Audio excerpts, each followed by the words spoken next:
All right, Keith, let's kick it off with Everton. The Athletic is reporting that Dan Friedkin is considering extending the new stadium capacity. Is this really positive news for Everton? We've spoken about this quite a bit. Yeah, look, I think we've got to take these sort of reports with a little pinch of salt. It's a fantastic new stadium. I don't think we're talking about doing anything immediately. I mean, we're almost finished in terms of the build at the moment, and we're looking to get the club in there.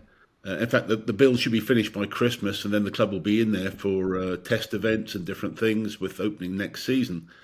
I think if there was to be a review of potential increases, it would come maybe after 5 years, I think, when they'd actually review the whole revenue situation.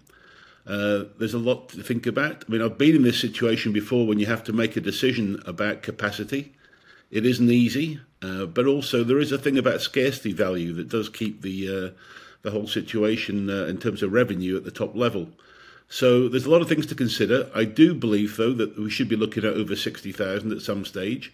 And I think there are potential architectural moves that could make that happen.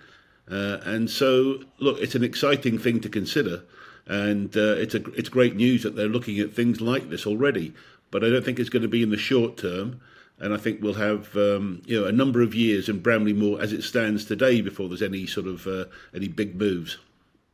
And how could he go about doing this when the project is so far along? Is this just a matter of adding like standing room instead of seats, or how would one do that?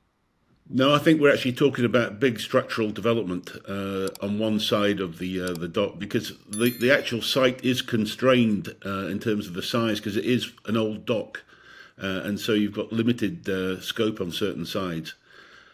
It's something that's going to have to be considered. I know that Dan Mice, the architect, has said that those discussions were taking place before, so the things have been considered. I don't know the exact detail of how they're going to do it, but I think it would be a pretty major structural development. But we've got to see what plans there are and what thought has been put into expansion. That'll be the key to it as to what's potentially being built into the plans as they are today. And should Everton fans be worried that Dan Friedkin wants to be overly involved in every decision, or come in and kind of change everything up and do it his way, or that's good news to have an owner who is so heavily involved from such an early stage? No, it's great news. It's absolutely right that he should be looking under the bonnet and he should be checking every detail about the club and understanding it fully. I think that's great news that there's concerned owners that are looking to the future, and this is all very positive news as far as I'm concerned. And Dan Friedkin is thinking of selling a percentage of Roma to some Middle Eastern investors. What could this mean for Everton? Well, we've been talking about this for quite a few weeks now, haven't we, in terms of the potential of Arab interest coming in. It's been discussed a number of times about these rumours around Roma. They've been blowing hot and cold, I think, for over about 18 months now. It does seem to be that there is a move to sell at least a minority stake of something like 30% is what I've been told.